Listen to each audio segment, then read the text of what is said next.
já somos 100, né? Então, chegamos a 100 pessoas. Vou apresentar para vocês aqui o PowerPoint, né? A apresentação que eu fiz. Eu vou tentar falar uma linguagem mais abrangente possível, porque o público é muito diverso. E aí, depois a gente vai... peraí, deixa eu apresentar a tela para vocês. Vocês estão vendo a minha tela aí? Tá aparecendo. Sim, sim, tá. Ok, sim. Obrigado. Professor. Pronto. Então, o tema que o pessoal do museu, né, pediu para eu escolher um tema, eu dei alguns temas e eles escolheram esse para a gente trabalhar, tectônica de placas e a construção do relevo da Terra.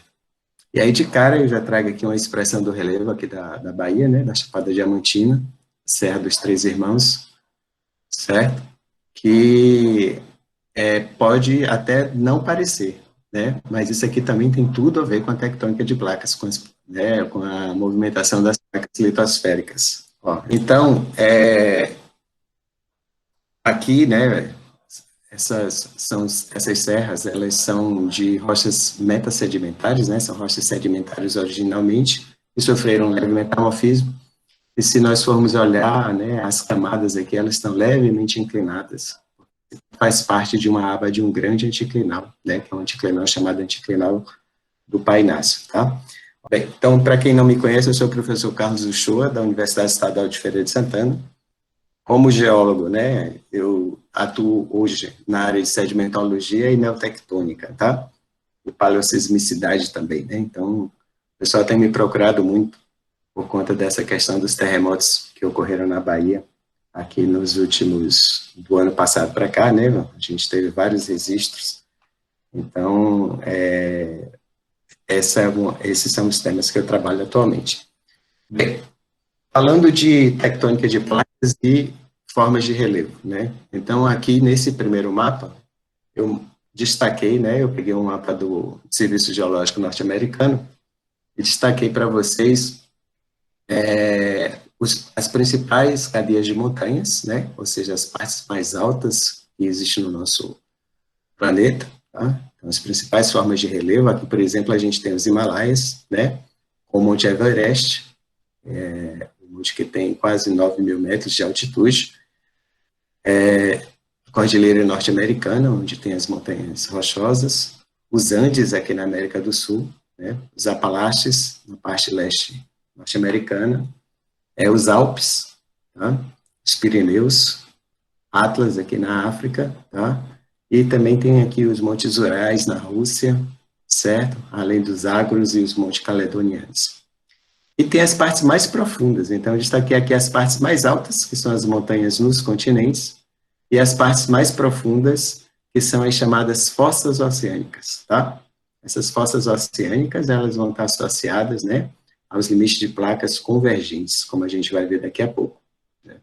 Então, nós temos aqui, na América do Sul, a fossa Peru-Chile, aqui a fossa das Ilhas Aleutas, né, que é uma extensão aqui do Alasca, tá?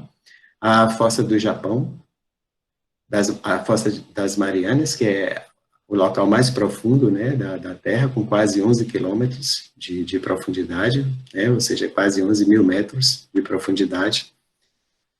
A fossa de Java, aqui na Indonésia, e a fossa de Tonga Kermadec, né, aqui próximo à Nova Zelândia, onde tem terremoto aqui praticamente todo dia, né, embora muitos sejam de baixa magnitude, mas só no ano passado foram aproximadamente 6 tremores de terra com magnitude acima de 6 aqui, né, e há pouco tempo atrás, alguns outros, né, que inclusive fez com que a população da Nova Zelândia, que fica aqui, que também tem uma cadeia de montanhas aqui, que são os chamados Alpes neozelandeses, eles ficassem meio atabalhoados, assim, né, apreensivos com a questão dos tremores de terra.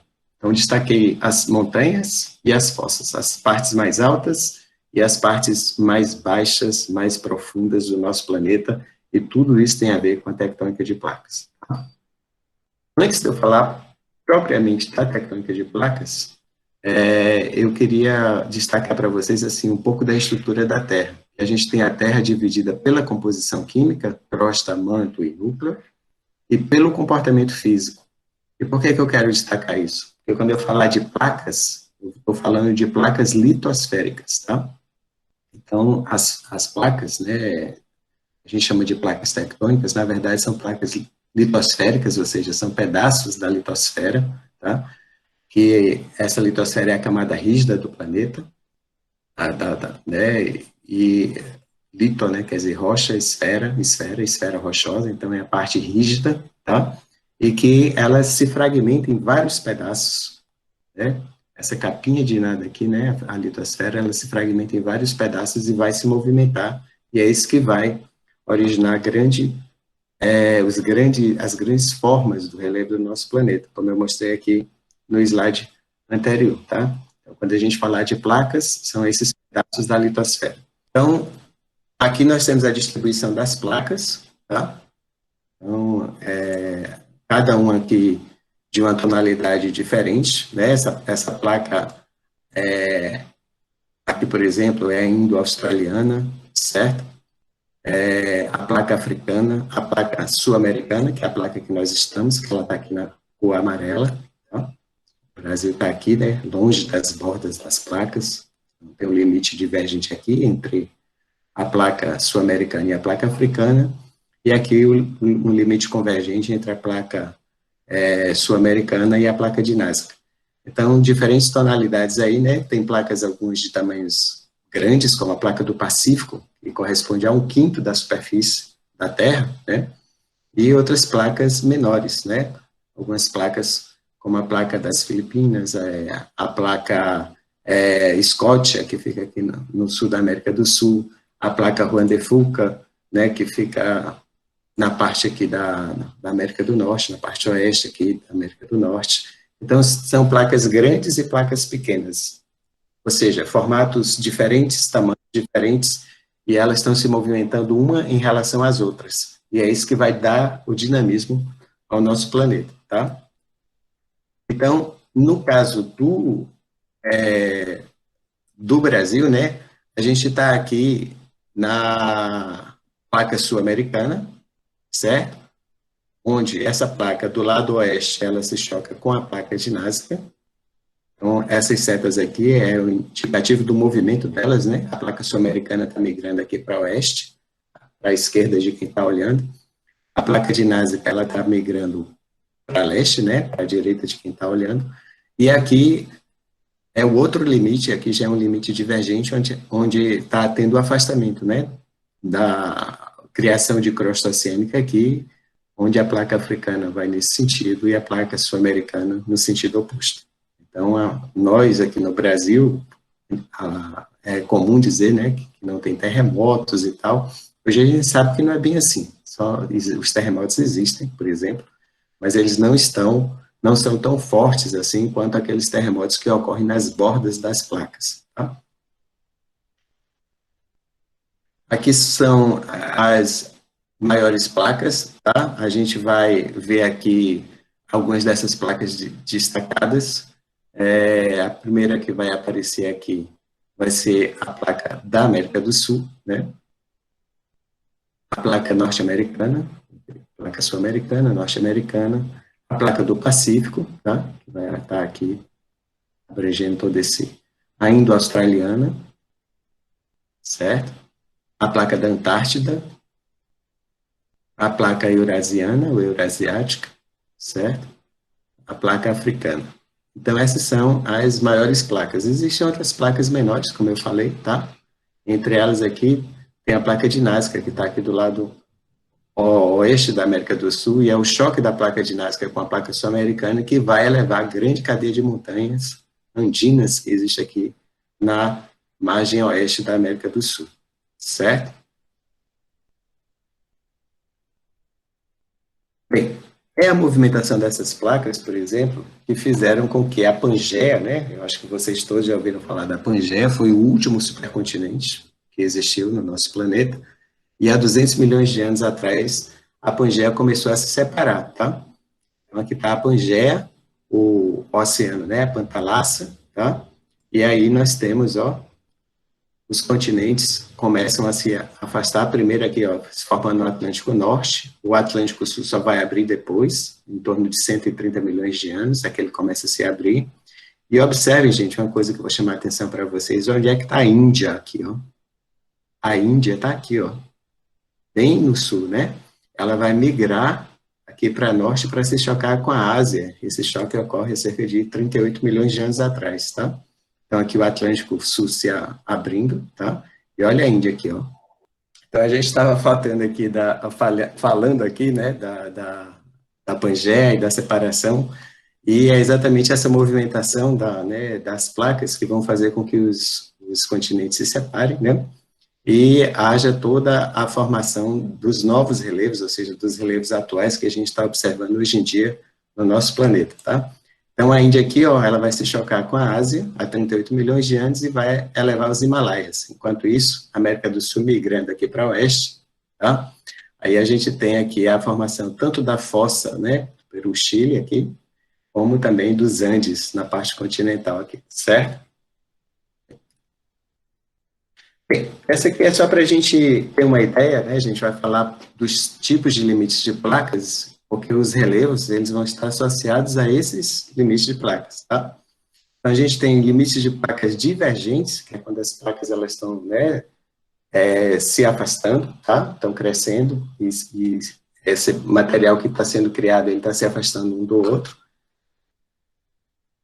Os limites de placas convergentes, que é o caso aqui da América do Sul, né, da parte oeste da América do Sul, onde nós temos a América do Sul migrando para oeste, a placa de Nazca migrando para leste, aí a placa de Nazca, por ser constituída na parte superior de crosta oceânica, ela é mais densa, mais pesada, então ela que vai afundar, né, e vai formar a chamada zona de subducção aqui, ela afunda, e no caso da crosta continental da América do Sul, ela vai enrugar, né, dobrar e vai formar a cadeia de montanha andina, tá certo? E aqui na placa, os limites de placas chamados limites de placas transformantes ou conservativos, onde as placas vão deslizar lateralmente uma em relação à outra, tá? Então aqui vai ter criação de placa nos limites divergentes, nos limites convergentes vai ter, uma das placas ela vai ser consumida, tá? E nos limites conservativos, né, como o próprio nome está dizendo, ele vai conservar, não vai haver nem criação nem destruição de placa, tá bom? E aí a gente vai falar agora de cada um desses limites e os relevos associados a eles. No final eu fiz um quadro, né, para a gente poder... Então a gente vai falar primeiro dos limites de placas divergentes. E aí vamos ver quais são as formas de relevo que vão estar associadas a essas placas. Então observe. Aqui é um continente só, tá? Então a gente tem aqui uma crosta continental, né? E aí está tendo subida de magma aqui, né? Uma pluma térmica, ela se insere aqui, e aí ela vai provocar inicialmente o afinamento dessa crosta, ó. Veja como aqui a crosta continental está mais fina do que aqui, certo? O afinamento, a elevação, e aí as forças de tração, né? Que é as forças de separação, elas vão começar a agir, tá? Elas vão começar a agir e vai fazer com que seja criado um chamado rift, né? O rift continental. Tá? Então, esse rift continental, aqui na Bahia, por exemplo, a gente tem o rift, a bacia do Recôncavo, né? Que foi um rift assim. Não chegou a ter vulcanismo, né? Ele foi abortado antes, mas começou a separar nesse formato, né? Recôncavo, Tucano, Jatobá, que já pega lá, mas para o lado também de Pernambuco. E aí, atualmente, por exemplo, o rift africano, ele está nessa situação aqui, ó. Tem lagos e tem vulcões, tá? Então, isso vai continuar separando. Em algum momento, o que é que vai acontecer? O mar vai invadir. Aí a gente tem a invasão do mar, certo? É o caso, hoje, do Mar Vermelho, ele está nessa situação. E com a continuidade do processo, né, onde era um continente, agora está se afastando, agora já são dois, né, e esses continentes vão se afastar cada vez mais. Foi o que aconteceu entre a África e a América do Sul, certo? Então, no meio, né, na zona de separação, na zona de divergência, onde você tem a subida de magma, vão formar as chamadas cadeias mesoceânicas, né, que são grandes cadeias de montanhas, se a gente for somar todas as cadeias mesoceânicas do nosso planeta, elas vão dar juntas em torno de 84 mil quilômetros de extensão, tá? Então, é uma grande feição, uma grande forma de, né, nesse caso aí, batimétrica do fundo do mar, né, do relevo do fundo do mar, que vai estar aí nas zonas de divergência de placas, nos limites de placas divergentes, tá bom? Então, aqui, só... Não, aliás, deixa eu passar o próximo slide, que aqui a gente vai explicar, né, com a animação, talvez fique mais fácil para quem não entendeu. Então, aqui, ó, é um continente só. Esse continente, ele vai se separar em dois. De que forma isso acontece, tá? Então, a gente tem uma inserção aqui de uma zona de calor, de uma placa térmica, certo? Isso vai provocar o afinamento da crosta, o afinamento e a elevação da crosta, vai ser a fase 1. E aí, esse material em cima, como ele é rígido, ele vai começar a rachar. E aí vai começar a formar o chamado Vale de Rift, onde na parte central é uma depressão, mas aqui na parte lateral é uma elevação, tá? E aí vão ter também a formação de vulcões nessa área. Então, a fase 3 vai ser a formação de vulcões, né? E também de lagos, de grandes lagos, como eu vou mostrar para vocês aqui o exemplo, né? Eu vou mostrar o exemplo daqui a pouco do Grande Lago Africano. Bom, então aí a formação dos lagos, né? Isso. Aqui já aparecendo umas manchinhas azuis, tá? Então, essa é a fase 3. A fase 4, o que é que vai acontecer? A água do mar vai invadir isso aí. Olha aí, vai invadir e vai formar uma situação parecida com o que a gente tem hoje no Mar Vermelho. E a fase 5, a abertura do oceano. Então, isso é o que aconteceu, como eu falei, com a África e a América do Sul, tá? Então, no meio, né, na zona de separação, onde está ocorrendo a divergência, os limites divergentes, a gente tem a formação de uma cadeia submarina chamada cadeia meso-oceânica. No caso do Atlântico, cadeia meso-atlântica, certo? Deu a manhã toda, aí estou meio rouco. Então, essas cadeias, tá, elas vão ficar, ó, aqui, ó, cadeia meso-atlântica, aqui no Pacífico a gente tem, ó. Então, se a gente somar a extensão de todas essas cadeias, que são zonas de separação, tá? Zonas de divergência, elas vão totalizar em torno de 84 mil quilômetros, né? Então, é uma das feições, né, mais longas do nosso planeta, embora ela não seja contínua em todos os lugares, né? Espero que até aí esteja tudo tranquilo, viu? Ok, então o primeiro exemplo que eu vou dar, né, dessa questão de limite divergente é um exemplo que afeta os continentes, né, que é o chamado Rift Africano. Então essas setas vermelhas aqui, elas estão indicando, né, a direção de movimentação das placas. O que é que acontece aqui? Ó, a gente tem uma área continental e a força de tração, ela está atuando aqui, certo? A partir dessa inserção, dessa zona térmica, e está começando a separar. Então, a tendência, ó, é que a África ela se separe, nesse trecho aqui, do restante do continente africano. Como isso vai acontecer? Aqui, ó, a gente tem um ponto onde vão se ramificar 3 braços, tá? De separação. Aqui formou o Golfo de Aden. Aqui, essa parte aqui, né, da Arábia era junta com a África, se separou e formou o Mar Vermelho. Então, é aquela fase em que o mar invadiu aqui, e formou o Mar Vermelho, e agora a gente está tendo a separação continental dessa parte da África, com a formação de grandes lagos e de vulcões também, tá? Então, a gente tem aqui o Tanganica, que é o segundo maior lago em volume d'água do mundo, tá? Tem o Lago Malawi e o Lago Victoria, né? Que são os 3 grandes lagos africanos aqui, dessa região de Rift, que também tem uma importância ecológica muito grande, né? O Lago Malawi, ele tem mais de 400 espécies endêmicas, né, de peixes, ciclídeos, tá? Então, tem essa importância. Só que o que é que vai acontecer no futuro, né? A tendência é que vai haver essa separação, e essa parte do continente africano, tá? Ela se desligue dessa outra. Então, o mar vai invadir aqui, e onde hoje a África, né, é um continente só, se continuar essa separação, vão ser 2 continentes. Um continente menorzinho aqui, e essa parte maior da África, tá? Então, essa é uma situação em que a gente tem, né, a formação de grandes rifts, é uma grande feição de relevo, tá?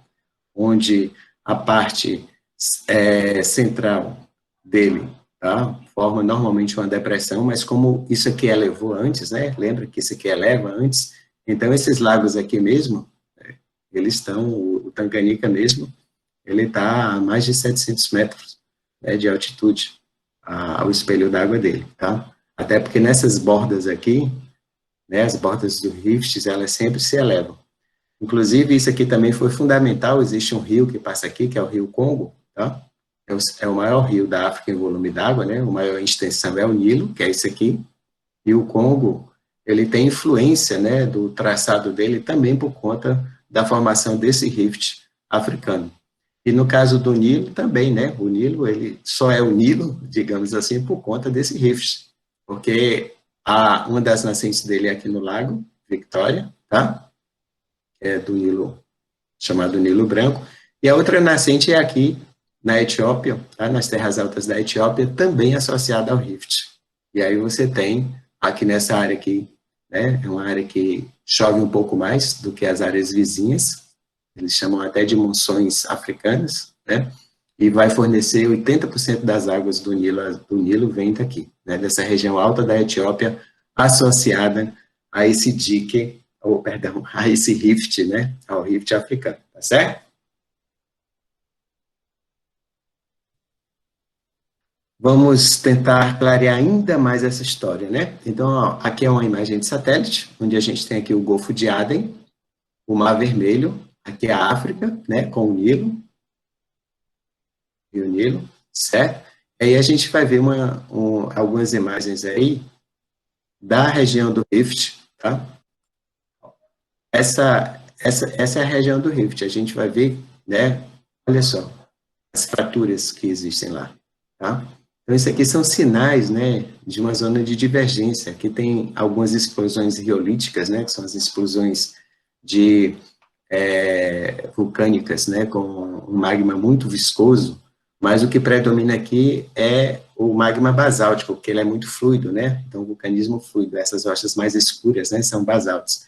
E essas depressões, né, essas fraturas aqui, elas têm dezenas de quilômetros. Então, a gente vai ver agora aqui uma simulação do que vai acontecer no futuro, tá? O ponto tríplice aqui, e observem, né, que vai começar a abrir, ó, essa parte e o mar vai invadir, ó, certo? E aí vai separar essa parte da África do restante, e vai haver um mar entre elas. Se desse continuidade, que pelo menos a projeção não é que vai continuar muito, mas se desse continuidade, vai formar um oceano entre eles, tá? Então, isso aconteceu no início da separação entre a África e a América do Sul, há cerca de 130 milhões de anos atrás, certo? Esse mesmo processo aconteceu há 130 milhões de anos, separando o nosso continente sul-americano do continente africano, tá bom? O exemplo 2 que eu vou dar em relação aos limites de divergência é a Islândia. A Islândia, ela é uma expressão emersa da cadeia mesoceânica, tá? Aquela cadeia que é formada lá no fundo do mar, né? Na Islândia, ela passa aqui, porque embaixo da Islândia tem uma pluma térmica gigantona, né, grandona, então ela vai elevar, e aí a cadeia mesoceânica, aí nesse caso é a única parte emersa da cadeia mesoceânica, né, que a gente tem conhecimento, ocorre aqui na Islândia. Então, nós vamos ver esse vídeo, tá? E aí, a gente vai tirar as nuvens aqui, isso aqui não é nuvem, é gelo, né, essa parte branca, que a Islândia fica já perto lá da Groenlândia, e aqui, ó, nós temos essa pluma térmica, né, com 100 quilômetros aproximadamente aqui de diâmetro, um pouco mais, e cerca de 600 quilômetros de profundidade. Então, está fornecendo magma direto aqui, né, para a Islândia. Fica fornecendo magma direto para a Islândia. A gente está tendo vulcanismo agora na Islândia, né, quem acompanha os noticiários sabe, né, as pessoas vão lá, né, já vi vídeo das pessoas jogando vôlei lá, próximo ao vulcão, fazendo churrasco, essas coisas todas, certo? Então, isso é o que ocorre na Islândia. Então, aqui é a expressão, né, a cadeia mesoceânica, ela está passando aqui, nessa parte, e é exatamente a área onde a gente vai ter os vulcões ativos, tá? Que é a Islândia, né, então essa parte é a cadeia mesoceânica. Olha, aqui são os vulcões, os vários vulcões aqui, ó, alguns com nomes bem difíceis de dizer, né? E aqui é aí, o Eyjafjallajökull, né? Essa é a expressão, né? Eyjafjallajökull, em 2010, uma grande explosão vulcânica que houve aí, uma erupção, né? Não é um vulcanismo explosivo, ele vai liberar cinzas, lava e tal, mas não vai ter nenhum aspecto muito explosivo não, porque a lava é uma lava basáltica, é uma lava menos viscosa, né? Então ela vai fluir com mais facilidade sem causar grandes explosões. Mas as cinzas vulcânicas, tá? Elas se espalharam aqui, ó, pela Europa e impediram durante 3 dias que os voos, né, nos aeroportos eles fossem cancelados. Então nem pouso, né, nem decolagem eles podiam fazer, tá certo? Por conta dessas cinzas vulcânicas que elas são ricas em sílica, então elas entram nas turbinas do avião e acabam cristalizando, né, as turbinas e aí o avião cai, né? Então, nessas situações, esses voos, eles são cancelados, tá? E aqui o Vale de Rift, ó, no meio da Islândia, uma imagem bonita da BBC, né?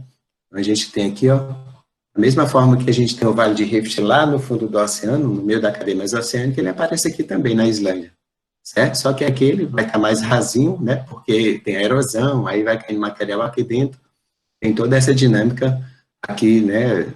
Na parte subaérea, né? Superior, diferente lá do assoalho oceânico. Então, é nesse Vale de Rift, lá no meio do oceano, que a gente vai ter o vulcanismo, né, acontecendo, principalmente, né, um vulcanismo que a gente chama de fissural, né, não vai formar aqueles corpos vulcânicos, né, característicos, aqueles edifícios vulcânicos cônicos que a gente está acostumado a ver.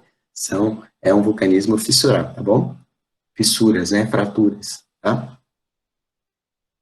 Aqui, mais umas fotos, né, mostrando aqui a região do Vale de Rift. Isso aqui é uma feição tipicamente do basalto, né, que chama basalto colunar, que é a rocha formada a partir da solidificação dessa lava.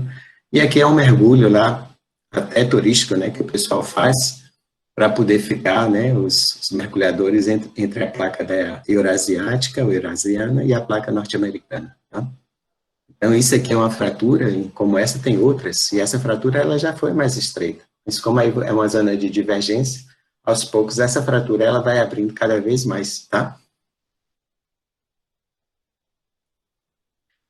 O outro limite, né, limite transformante ou conservativo, aqui a gente tem as placas diferenciadas por cores, né? Essa aqui a parte amarela é uma cor, a parte marrom é outra placa, tá? Então, e as falhas transformantes, né, são essas falhas aqui, ó, que ficam entre uma zona de divergência, né, entre um segmento da cadeia mesoceânica e outro.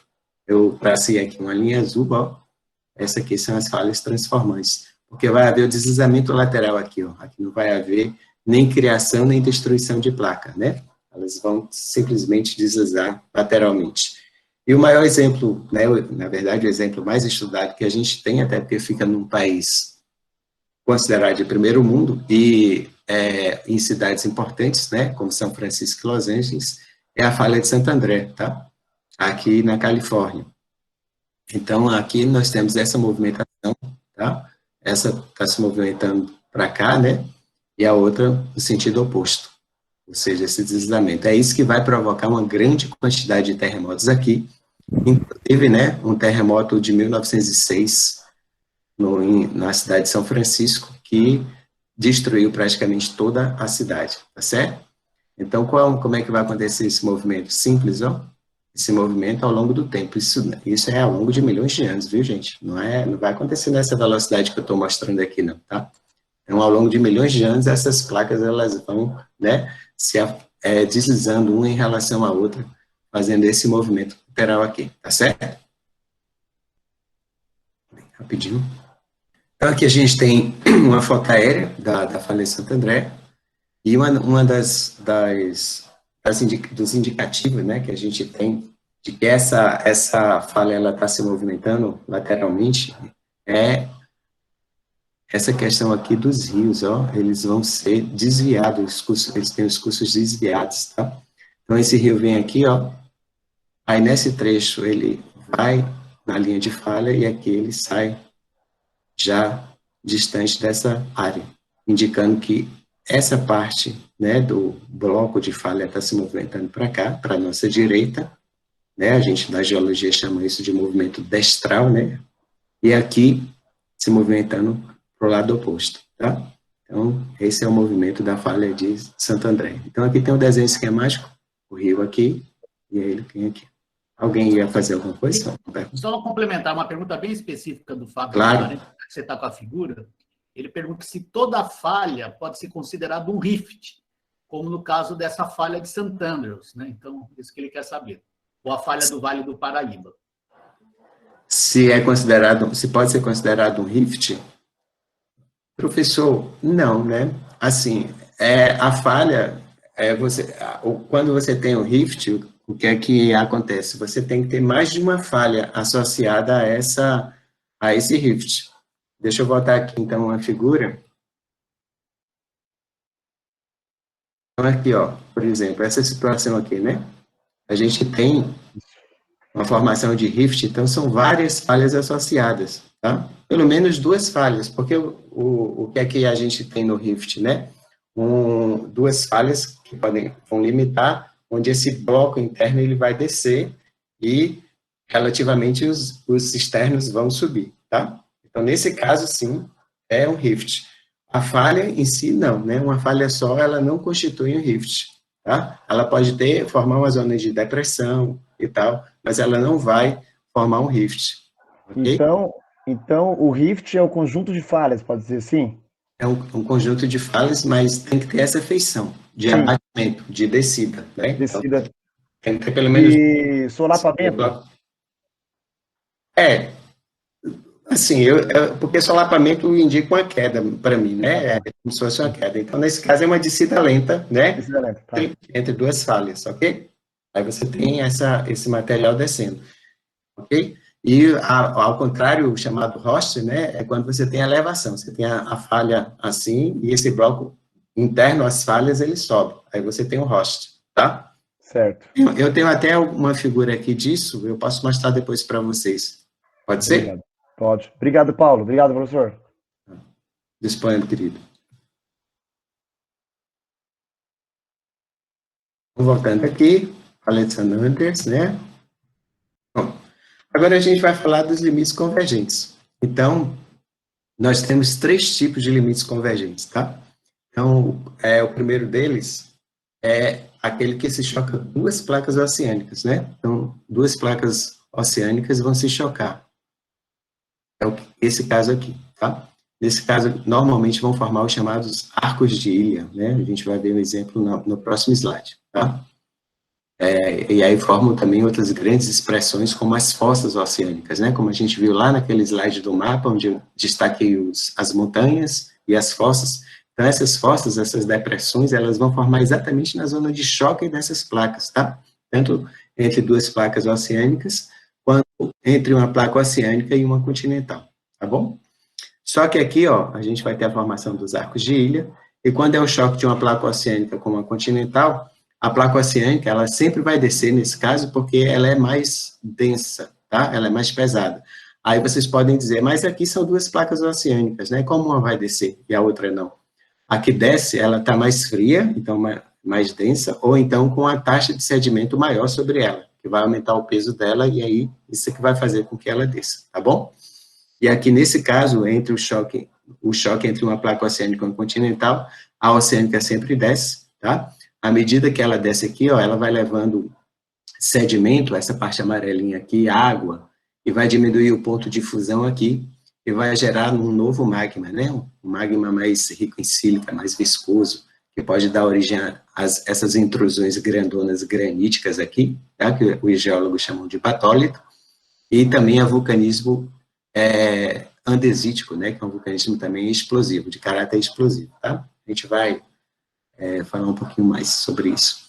E o choque entre 2 placas continentais, tá? Então, aqui, por exemplo, temos o Japão, as Filipinas, formada no choque entre 2 placas oceânicas, tá? As Ilhas Aleutas, a Indonésia, tá? Aquelas ilhas do Pacífico, quase todas ali são formadas nessa condição de choque de placas oceânicas, tá? Aqui, nós temos como exemplo os Andes, né? Que é uma cadeia de montanha, provavelmente a mais longa, né, do mundo, e é o choque entre uma placa oceânica e uma continental. Então, o continente, por ser menos denso, ele vai permanecer na superfície, vai enrugar e formar as cadeias de montanhas dobradas, tá? E aqui, o choque de duas placas continentais, nós temos como melhor exemplo os Himalaias, né? A gente viu aquele mapinha Índia, né? Se movimentando para norte, se chocando com a Ásia 38 milhões de anos atrás. Então, quando ela se choca com a Ásia, foi ali que os Himalaias começaram a se elevar, né, a subir, e hoje constitui a cadeia de montanha mais alta do nosso planeta, tá?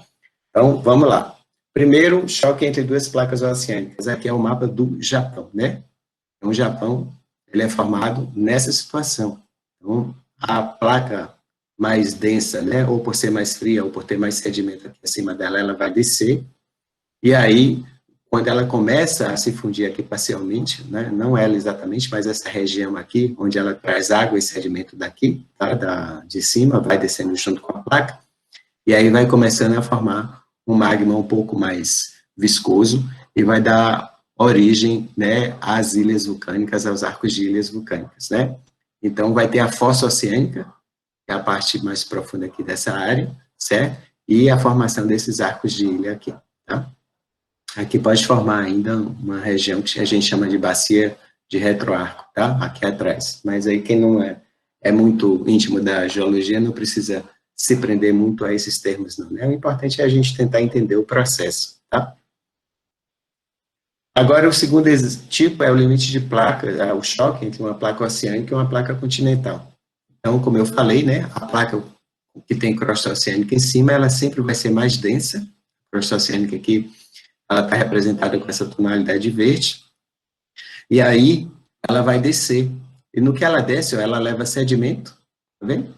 E água também.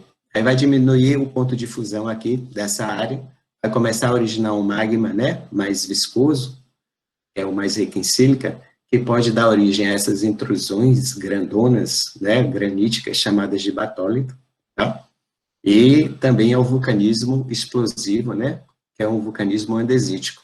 Esse nome andesítico vem de Andes, né, é andesítico exatamente porque eles, a denominação dos vulcões, né, do tipo de vulcão explosivo que ocorre nos Andes, tá? Então, essa é uma situação, além de ter vulcanismo, né, rochas vulcânicas, rochas plutônicas intrusivas, né, com a formação aqui dessas grandes intrusões ígneas, é uma área, como é uma cadeia de montanhas dobradas, né, deu o maior trabalho fazer esse desenho, eu levei quase 16 horas fazendo esse desenho, né, e isso aqui é para mostrar para vocês, né, que está tudo dobrado, e que também é uma área onde vai acontecer intenso metamorfismo, né? As rochas aqui, elas vão se metamorfizar, tanto as rochas sedimentares quanto as rochas ígneas, né? Por conta dessa pressão que existe, né, entre o choque de uma placa e outra. Aí o principal sítio de metamorfismo são esses limites de placas convergentes aí, embora possa acontecer em outros lugares também, certo? E eu vou dar um exemplo, né, que é a erupção do Monte Santa Helena, em 1980, lá nos Estados Unidos, na costa oeste dos Estados Unidos. Então, a gente tem aqui a placa da América do Norte, aqui uma placa pequenininha, chamada Juan de Fuca, certo? E aí, no choque das duas, essa aqui desce, vai acontecer todo aquele processo, né, que eu mostrei agora, de fusão parcial e subida, e vai originar um magma um pouco mais viscoso. Agora vamos trazer aqui um pouco da nossa América do Sul, né, da placa sul-americana. A gente tem aqui a placa sul-americana, ela está migrando aqui para oeste. Aqui do lado tem a placa de Nazca, que está migrando para leste. E aqui a fossa, Peru, Chile, tá? E as cadeias de montanhas andinas aqui, né, os Andes. Esse é o limite convergente a oeste, né, da placa, e na parte leste é o limite divergente, onde está tendo aqui a criação de nova placa, né, onde essa parte da placa sul-americana também migrando para o oeste, evidentemente, a partir dessa zona de divergência, né, da subida de material aquecido aqui, essa é a luz de convecção, e fazendo o limite aqui com a placa africana, tá? Então, essa placa, né, a placa que a gente está. O Brasil, ele está aqui, a gente está distante das bordas das placas, tanto aqui do limite divergente quanto do convergente, certo? Embora, assim, aqui no sul do Brasil, né, a partir do sudeste e sul, exista uma proximidade um pouco maior. Então, alguns terremotos de foco profundo que ocorrem aqui nessa área, eles vão ser sentidos, às vezes, aqui nos prédios mais altos de São Paulo, certo? Então, isso acontece, né? Existem alguns terremotos que ocorrem em São Paulo que não tem a ver com esse choque, mas alguns, né, de foco profundo nessa região, como a placa está descendo assim, né? Então, acaba que um terremoto aqui pode ser sentido nessa região, né? Não São Paulo, mas tanto São Paulo, no Sudeste, quanto alguns estados do Sul também, a gente pode ter essa situação, né? Às vezes sente só nos prédios mais altos, né? Porque é aquela coisa das pontas, né? Vai tremer mais, então vem a energia e quando chega na ponta, né? Treme um pouquinho mais e aí, às vezes a pessoa que está lá no 40º andar sente, a pessoa que está no 5º ou no 10º andar não sente nada, certo? Então isso também pode acontecer.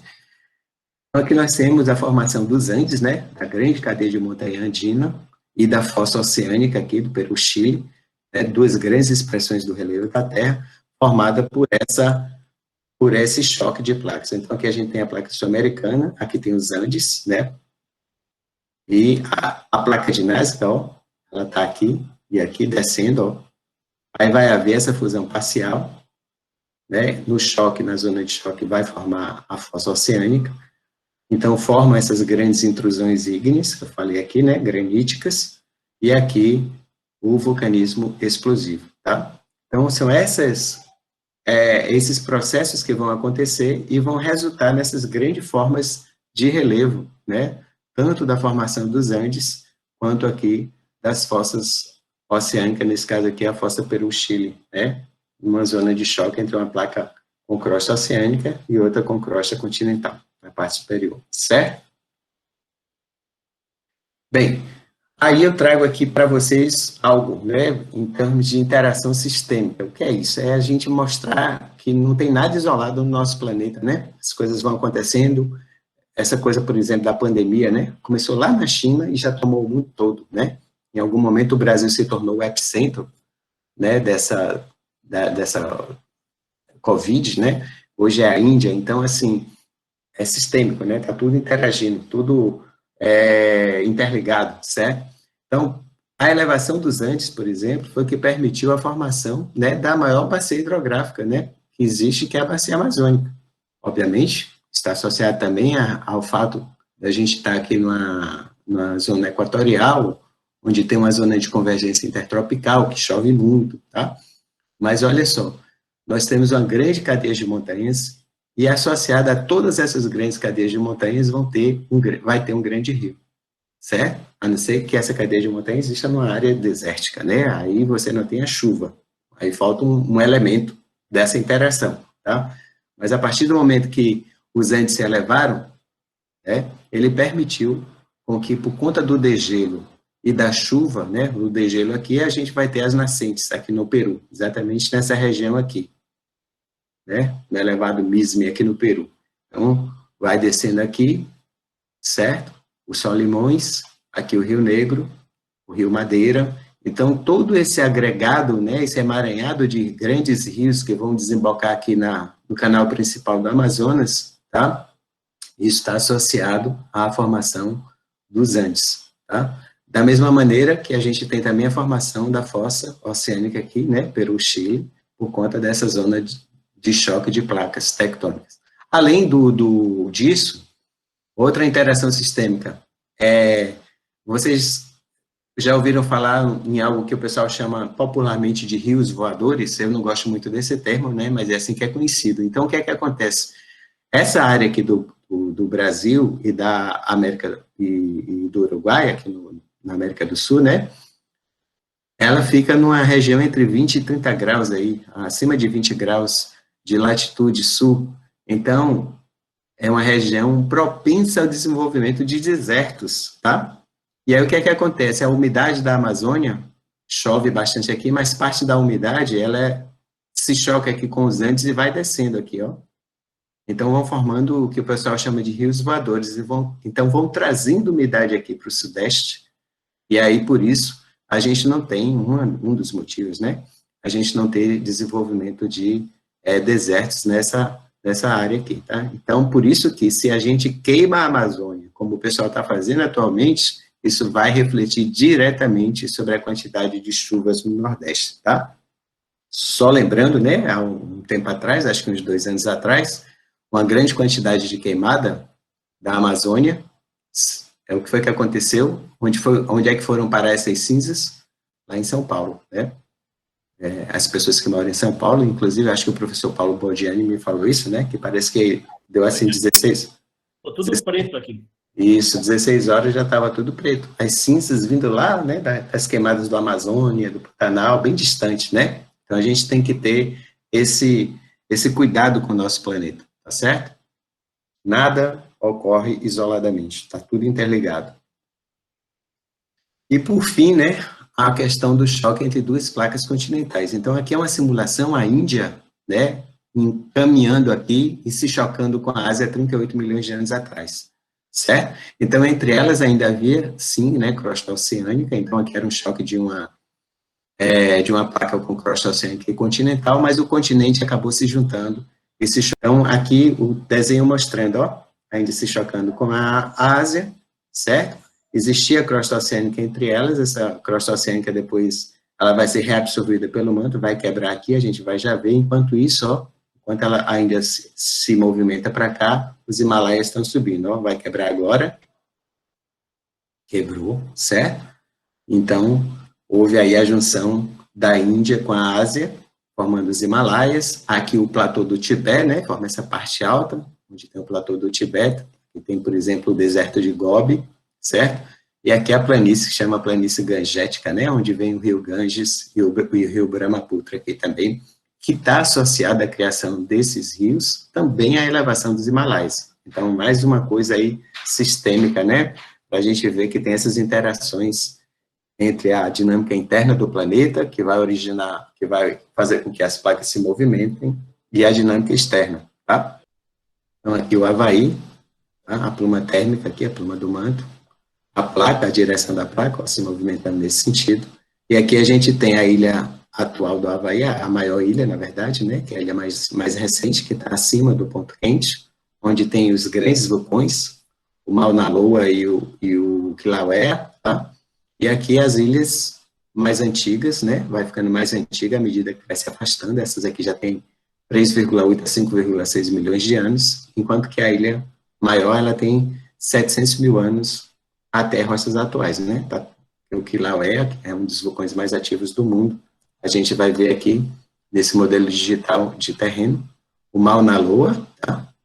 Ó, gente, essas manchas marrons aqui, ó, é corrida de lava. A distância que isso vai do vulcão, tá? Aqui o Kilauea, né, que é bem mais ativo do que o Mauna Loa, tem quase que todo ano tem erupção, né? Tem uma caldeira constante aqui cheia de lava. Então isso aqui tudo, ó, é corrida de lava, tá? Pra vocês terem uma ideia, daqui do Mauna Loa para o Kilauea é aproximadamente uns 30 quilômetros. Quais essas corridas de lava? Vai chegar aqui a 60, 70 quilômetros por aí, né? Ok? Então, isso por quê? Porque essa lava desse vulcanismo intraplaca, ela é muito fluida, né? Pouco viscosa, então ela corre por longas distâncias. Aqui só para a gente firmar bem isso, né? Ponto quente no manto, a placa oceânica migrando nesse sentido, aqui para a esquerda de quem está olhando, formou a ilha 1, começou a migração, aí a ilha 1 que foi formada acima do ponto quente já está longe dele, está formando a ilha 2, depois vai afastar mais ainda, forma a ilha 3, depois a ilha 4 e assim sucessivamente, tá? Observe que a ilha 1, que era a ilha 1, já não é mais ilha, né? Ela já está abaixo do nível do mar aqui. Aí, quando ela tem essa feição, a gente já chama de monte submarino, né? Essa situação aqui, ok?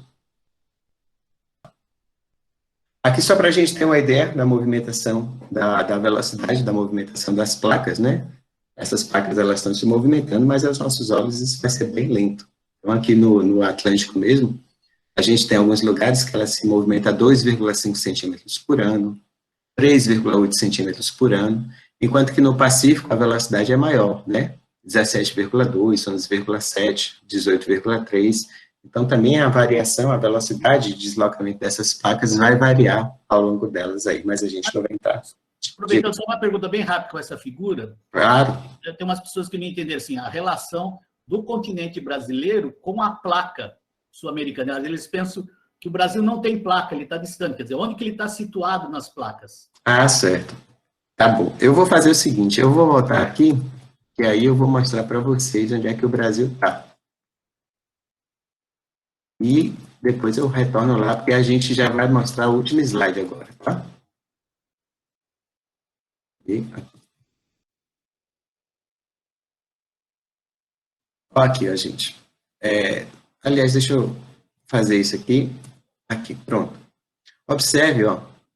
O Brasil, ele está na placa sul-americana, tá? Dentro da placa. Por isso que a gente fala uma região intraplaca, né? No meio da placa. Não está associada às bordas, ó. Toda essa parte amarela aqui, marcada, limitada por essa linha vermelha que eu desenhei, tá? É a placa sul-americana. Então, o Brasil está dentro da placa sul-americana, tá certo? Só que ele está distante dos limites, tanto dos limites divergentes, quanto dos limites convergentes. Por isso que eu falei, a gente não tem vulcão ativo aqui no Brasil, né? Por quê? Porque a gente está distante desses limites. Mas a gente está dentro da placa sul-americana, certo? E aí, também a questão dos terremotos, né? Os terremotos no Brasil existem, né? Cada vez mais a gente tem registrado isso. Só que eles são de magnitude baixa, no máximo moderada, tá? Por quê? Porque não estão associados a esses limites de placas tectônicas. Ok? Será que ficou claro? Acho que ficou, né? Eu gosto até de dizer, o Brasil é como se estivesse no meio de uma jangada, né, Carlos? Isso, Quem perfeito. está na borda, pega lá o choque. Nós estamos... Isso. Em compensação, né, nossa situação complicada é outra, não são tremores. Posso verdade. dar um exemplo de hoje ou não ainda?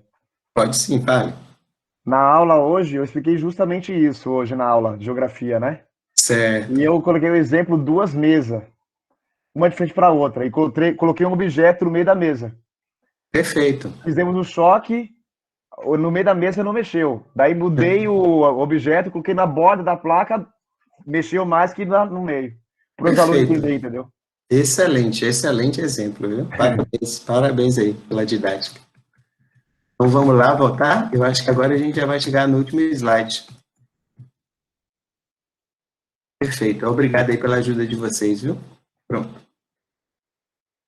Isso. Então aqui, ó, eu fiz esse quadro exatamente para a gente sumariar, né, os tipos de limites de placas e as principais formas de relevo, tá? Dando alguns exemplos e alguns processos associados. Então, por exemplo, nos limites divergentes, a gente tem um limite divergente envolvendo placa continental, como é o caso do Rift africano, né, como exemplo. E aí, quais são as formas de relevo que vão formar? Vale de Rift continental, né, com elevações nas margens e vulcões, certo? É o que ocorre na África atualmente. O exemplo é o Rift africano. E os processos principais são terremotos de foco raso e vulcanismo. Esse efusivo aqui é porque é um vulcanismo quieto, assim, sem explosões, tá? Porque o magma é mais fluido, embora em alguns casos possa ter explosões riolíticas associadas a esses vales de rift, mas esses aqui são os principais, tá? Envolvendo placas oceânicas, né, a gente vai ter como principais formas de relevo as cadeias mesoceânicas, aqui no meio, com um vale de rift central, tá? Esse vale de rift, ele pode ter aí, às vezes, até 3 quilômetros de profundidade em relação às partes mais altas, né, da parte montanhosa. Exemplo, a cadeia mesoatlântica, que fica no limite entre a placa sul-americana e a placa africana, certo? E aí nós vamos ter terremotos de foco raso, vulcanismo nas fraturas dos vales de rift, então dentro desse vale, né, a gente vai ter várias fraturas, e é ali que a lava vai sair, o chamado que eu falei antes de vulcanismo fissural, tá? Nos limites convergentes, quando é o choque entre duas placas oceânicas, a gente vai ter a formação dos arcos de ilhas, como forma de relevo, tá? E a formação da fossa oceânica.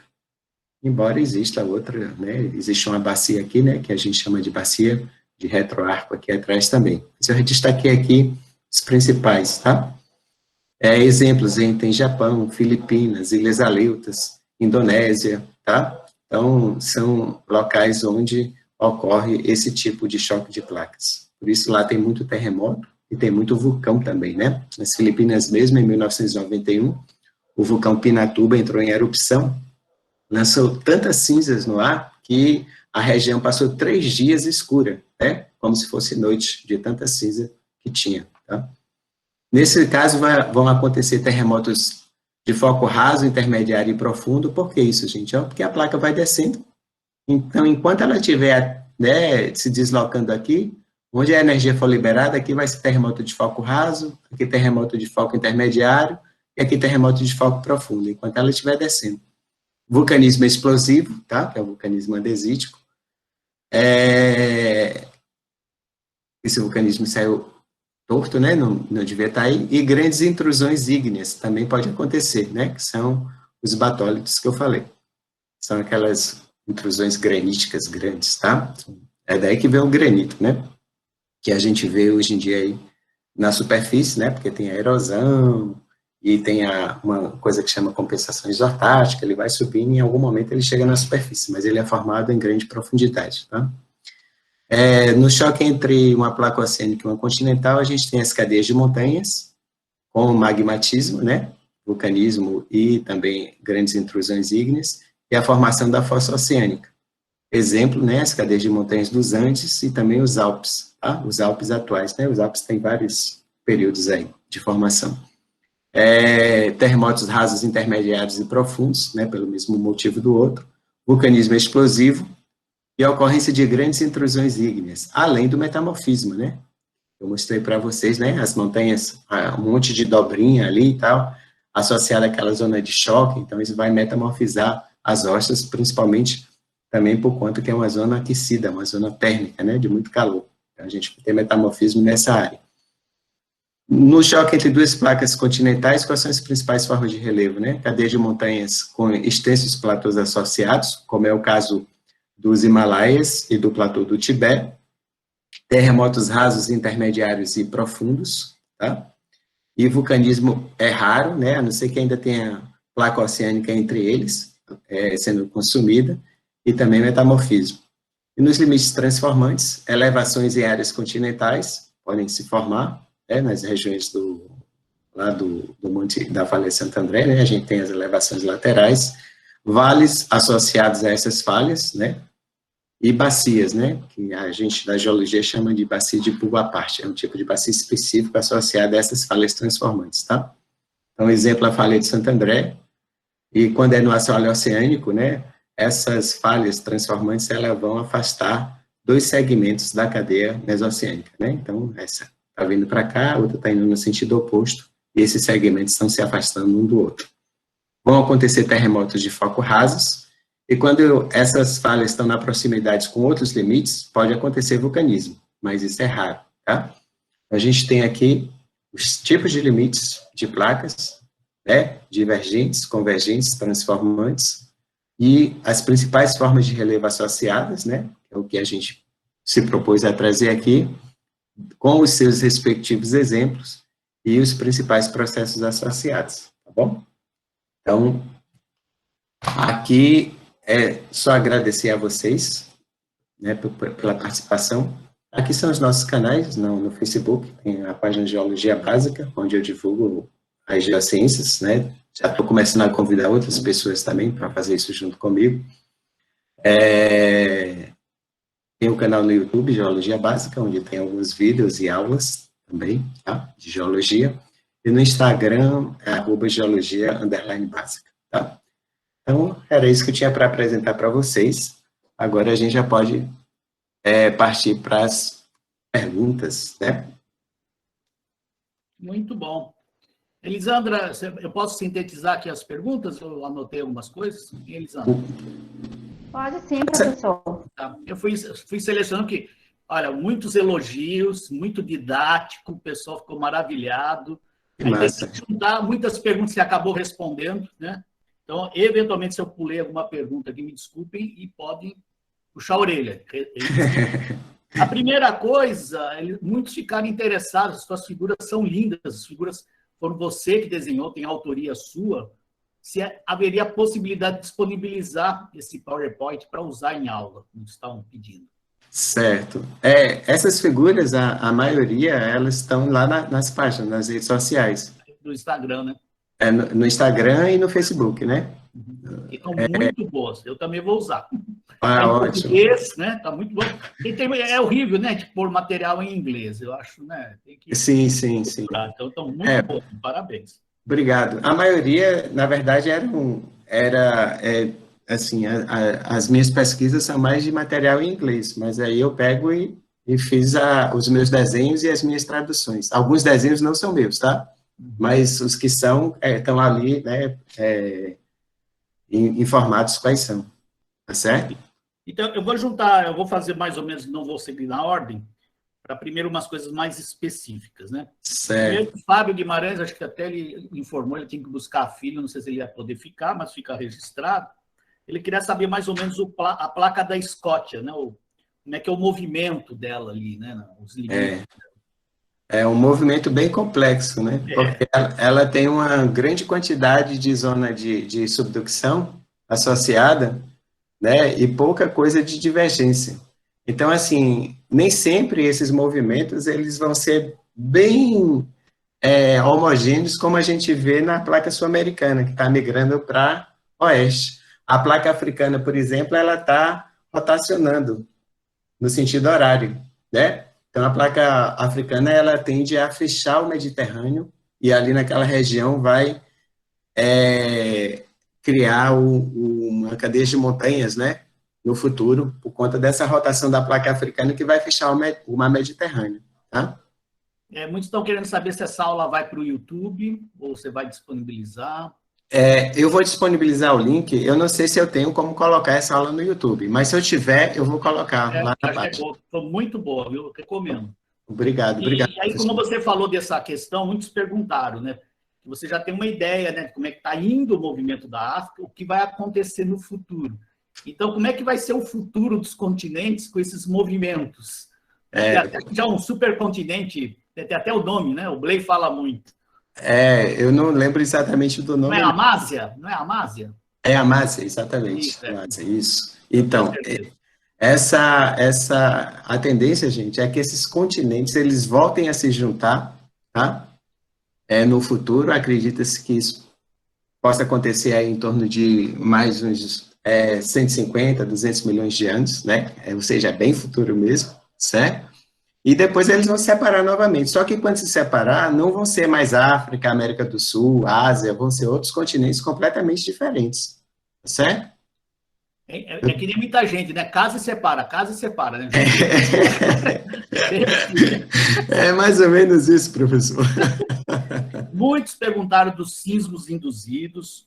A Jéssica Bonner preocupada com Jacobina. O Andrew Baby aí que estuda aí a Jacobina. Então, falar um pouquinho dos sismos em Jacobina. E ele coloca uma questão, assim, ele acha que ele colocou que todos os sismos no Brasil seriam induzidos, né? Então, se realmente todos são induzidos ou tem naturais também. Não, gente. A maioria dos sismos no Brasil são sismos naturais, são terremotos naturais, certo? Pode existir sismos induzidos, vai existir. Próximo a Pedreiras, por exemplo, é comum a gente ter alguns terremotos, né? A gente vai chegar... eu lembro que eu fui visitar um bairro em Feira de Santana uma vez, próximo a uma pedreira, e as casas estavam todas rachadas, tá? Então, ali tem a ver com o quê? Com os sismos induzidos provocados pelas detonações da pedreira, assim como pode acontecer também ligados a mineradoras, né? Então, assim, no caso das mineradoras, atualmente, o que é que eles fazem para minimizar esse impacto? Ao invés deles detonarem tudo de vez, eles detonam com um tempo de retardo. Detonam uma parte, depois alguns segundos, outro, depois outro, depois outro, porque aí você minimiza esses impactos, tá? Gente, eu agradeço demais, assim, os elogios, né? Os elogios Não, muitos elogios, viu? estão aparecendo aqui, eu Os agradeço. elogios não ficam gravados, então. Certo, mas eu agradeço demais, agradeço Tem muito uma mesmo. pergunta muito interessante aqui do Jean Kennedy, que se o ser humano pode influenciar no movimento das placas tectônicas. Olha, eu não conheço uma situação que isso possa acontecer, não, viu? Porque é uma dimensão muito maior, né, do que o que a gente pode comprometer, tá certo? A gente pode fazer muitos outros estragos, como a gente tem feito, infelizmente, né? Mas nessa questão da tectônica de placas, não, viu? Deixa eu aproveitar e perguntar para você, que é bem da tua área. Sim. Assim, por exemplo, eu gostei do exemplo do professor que colocou duas mesas juntos, tal, né? Então você tem movimento, você tem acúmulo de esforço, quanto mais acúmulo, na hora que sai sem o terremoto. E tem uma história que alguns lugares só está acumulando e eles estão lubrificando a falha lá para não acumular, para evitar um futuro terremoto. Você sabe alguma coisa disso? Isso aí funciona? O fato é o seguinte, isso é um teste, né? Porque, na verdade, assim, existem as falhas em que elas vão acumular e vão liberar essa energia de vez. E existem aquelas falhas que o pessoal chama de falha de rastejamento, em que elas vão deslizando lentamente, tá? E o que isso vai provocar, ao invés de provocar um sismo grande, às vezes provocam sismos bem pequenos, e esses sismos, às vezes, nem são sentidos pela população. São registrados pelos aparelhos, mas não são sentidos. Então, talvez a ideia seja fazer com que haja isso, ao invés de ter esse rompimento maior, né? Que você cria essa lubrificação para que o deslizamento ele ocorra aos pouquinhos. É que nem o ser humano, né? Tem que evitar acúmulo de estresse, né? Exatamente. E estoura. Aí você vai relaxando aos poucos, né? Isso, perfeito, perfeito. As suas analogias são ótimas. Aliás, assim, agradeço muito, né, porque te trabalha muito, né, com divulgação. Adorei tuas aulas, porque você é um especialista no assunto. Então, para falar de forma simplificada, é difícil porque tem que ter o conhecimento. Né? Então, a gente pegar esses teus exemplos ajudam muito e creio que para os colegas aí, muitos que estão ensinando, dando aula, né, vai ser muito proveitoso. Eu acho que eu consegui pegar todas as perguntas. Teria alguma que eu teria deixado, gente? Vocês me desculpem, mas eu acho que foi bem abrangente, né? Também não podemos nos estender muito, né? Porque essas atividades cansam dos dois lados. É verdade, é verdade. A Elisandra é do Museu da Bahia? Isso. Elisandra, eu me formei, quase peguei um emprego, meu primeiro emprego como geólogo no Museu Geológico da Bahia, não deu certo. Hoje eu teria virado baiano, olha que tristeza. Alegria! Vale a pena, né? Quem sabe eu volte, né? Me aposentando, virar como voluntário aí, né? Ficar na Bahia. É uma ótima opção. Adoro a Bahia, gente. Isso é sempre muito bem-vindo aqui, professor. Obrigado. Gostei muito de ter lhe conhecido, né? Participamos de uma na UFBA. Muito bom. Isso, muito legal. Mas eu acho que você foi completo, viu? Você conseguiu, nossa, impressionante. É um assunto complexo. Agora, deixa eu só dar uma observação, Show. Diga, querido. Coisas que o Carlos do Show está dizendo, gente, é muito novo na ciência, né, Carlos?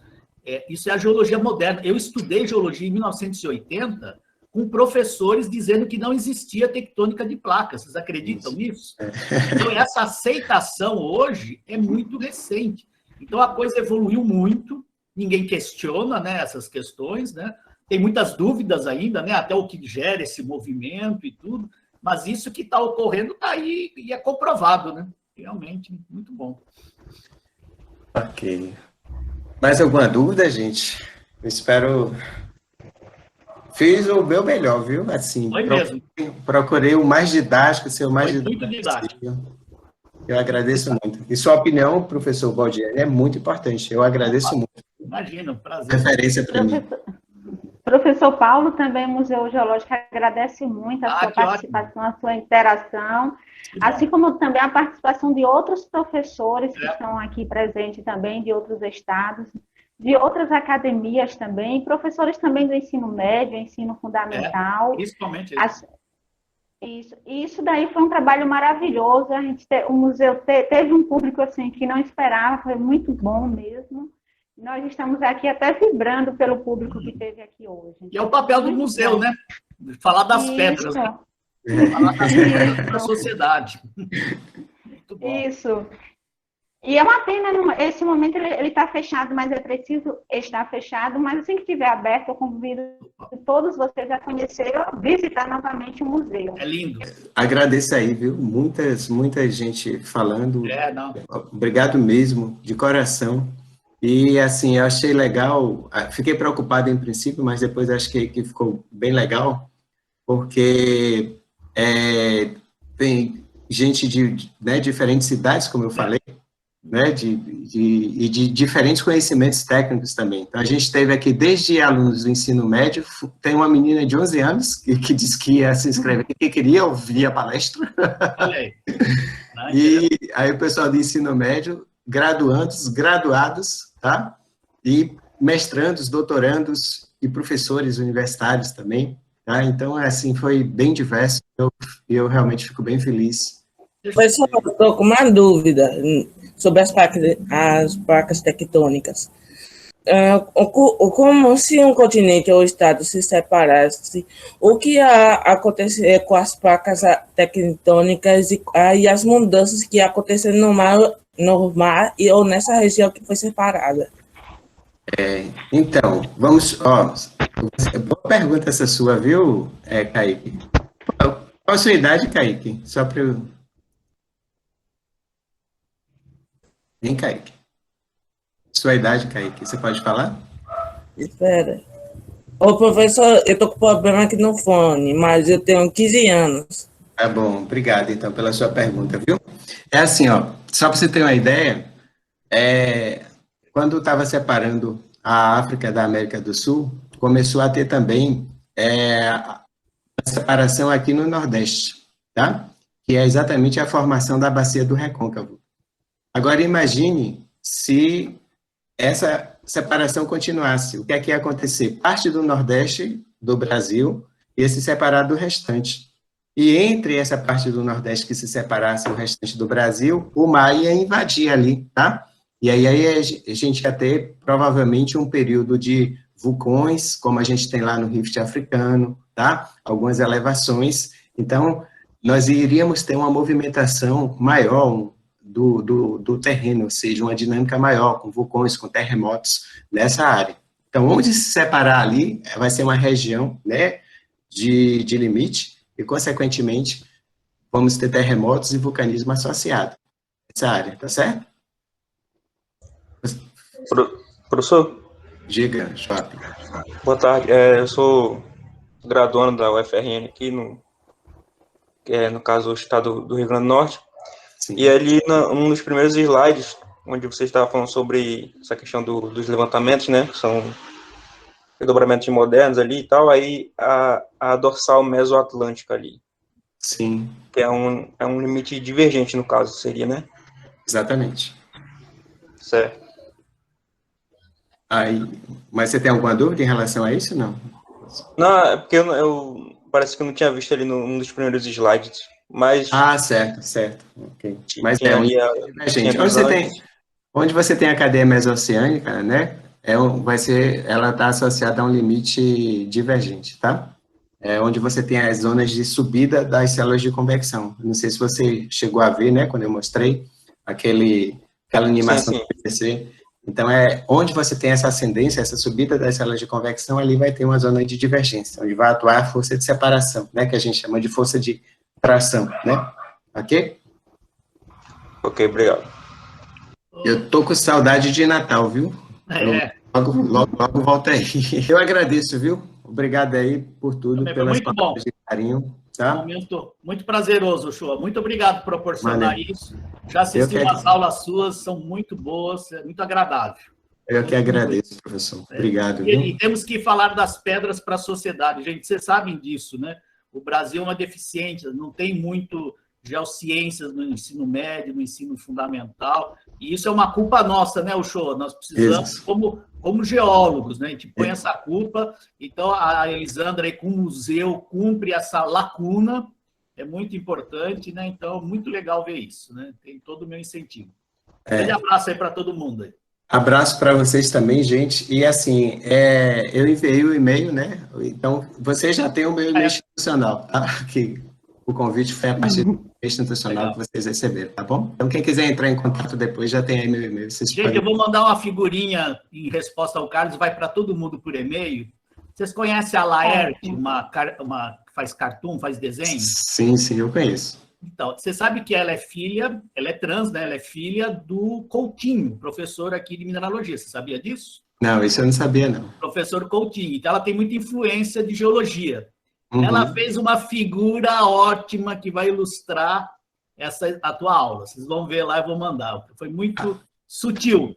Legal. Vai gostar. Eu vou mandar com cópia para todo mundo, até para usar em aula, viu, Show? Vou te mandar. Pronto. Agradeço o presente, tá bom? Legal. Grande abraço aí. Tá bom. Tchau. Obrigada. Tchau. Obrigado, tchau, gente. Tchau, Elisandro. Tchau, todo mundo. Se cuidem, viu? Tchau, professor. Obrigada. Todo mundo se cuida aí. Usem máscara, álcool em gel, tudo isso, tá? Se cuidem de verdade. Obrigado, gente. Bom? Tchau. Tchau aí. Tchau.